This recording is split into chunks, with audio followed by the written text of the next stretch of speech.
Anytime that someone talks about stream cameras, you always hear about the Sony A6100 or its predecessors or even the ZV-E10. And why is that? Why is the Sony A6100 looked at as the staple whenever it comes to stream cameras? Well, we're gonna dive into that today. I'm gonna let you know why I think that still in 2022, the best stream camera is the 6100 or the ZV-E10 or even the 5000. We're gonna dive into it. So let's talk about it. What's going on, everyone? My name is IamBPala. I'm actually a content creator. I stream a lot on Twitch as well as make YouTube videos like these, and also we do TikTok and other things like that as well. But I want to talk to you guys and share my experience with the 6100. I've actually owned this camera for a very long time, and honestly, I feel like this is the perfect stream camera, and I'm gonna convince you why you should get it if you are looking at getting a mirrorless camera for your stream. Now, keep in mind too, I have actually done videos in the past about what streamers should look for in a camera, or what are certain specs that people should be curious about whenever they are shopping for a camera. So that video is gonna be somewhere up here on the screen or in the description, so check that out if you haven't seen it. I'm not gonna dive too deep into details or the keywords I'm using today. I'm just gonna kind of do a brief overview of why I think this is the best stream camera, and still to this date, even though it came out in like 2019. A couple things you guys should know about cameras. There are three main type of sensors, or at least size sensors, that you hear about in the streaming or content creation world: micro four thirds, crop sensor, and full frame. Now, this camera we're talking about, the Sony A6100 and all the other ones, are crop sensor. Why is a crop sensor, in my opinion, the best one to go with? It's probably the largest sensor you're gonna get before it gets too expensive. Once you get to full frame, everything just starts getting to become thousands of dollars to get full frame cameras, and even lenses are gonna be super expensive at that price point.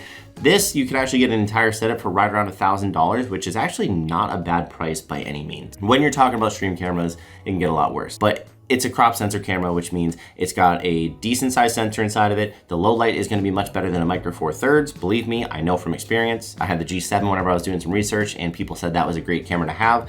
For YouTube videos, yes. For streaming, it was lacking some things that we're gonna talk about. It also means your depth of field is gonna be a little bit better than, like, let's say if you were using a micro four thirds, maybe not as good as a full frame, but it's still gonna give you enough depth of field on it. And when I'm talking about depth of field, I'm talking about as far as if I zoom up to something like this, you see all the blurriness back in the background, and then as soon as you remove it, it gets back into focus. That's really gonna be what that depth of field is gonna be, for the ability to separate the subject, you, from the foreground and the background. Now, another thing you have to look for is gonna be a clean HDMI out. Now, what that means is that basically whenever you are, actually I could use this for an example. So whenever you have your camera, you have all these weird things on it. This is gonna be a weird like inception thing.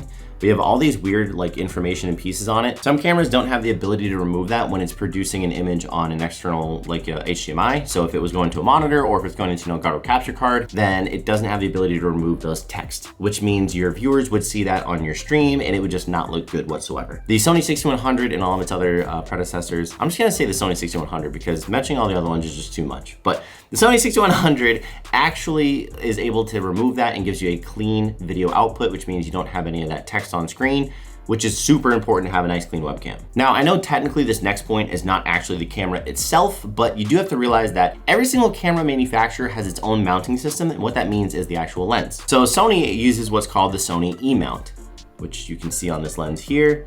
It says the E-mount.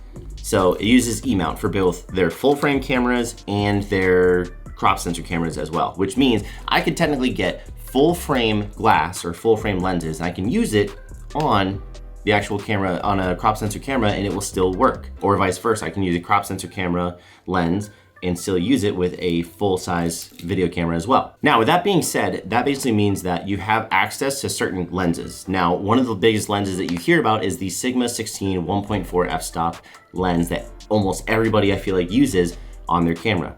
Reason why is because it actually equates to a 24mm full frame, which is a good wide angle look, and it's not too bad for distorting you and stuff like that, because it doesn't give you that fisheye effect like a GoPro or something like that would, because it's a super wide angle.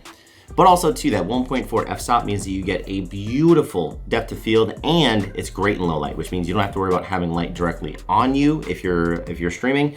Personally, I actually use the technique of wall bouncing light, which I'm gonna actually make a video on, but I wall bounce the light back to me versus actually having it hit me, because honestly, staring at a bright light like this for hours on end would just be a lot. So I would say that it's also a leg up is that you have the ability to get that Sigma lens, which is crystal clear and beautiful. It really is an amazing lens and really ups the quality of the camera a great amount. I actually had a friend reach out to me and ask me what lens I use on my camera, because he has the same camera, and I told him it was a Sigma. He got it and he's absolutely in love with it. Oh, and also it enables autofocus, which my next point, another reason why the 6100 is the best camera for streaming is it also has autofocus. Now, I had the Panasonic G7 before this, which is a great camera, especially for recording YouTube videos. I think is an excellent camera, and it's at a very good price. But when you are streaming with it, it does not have autofocus enabled.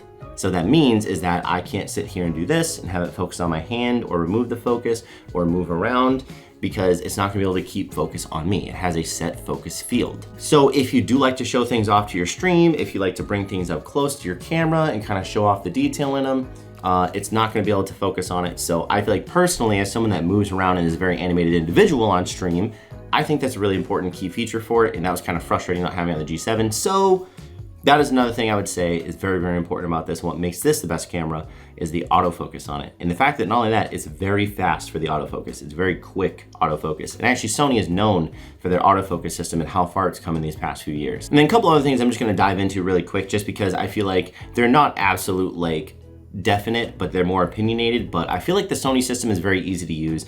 Again, the fact that you can buy full frame lenses for your crop sensor camera, so in case you do want to upgrade to a full frame, you actually have glass that's ready to go for it, and you have to worry about buying different like lenses. No offense, Sony, they have a different line for their mirrorless, for their DSLR cameras, and then they have like the RF mount, the EF mount, the RFS or something like that, or EFS.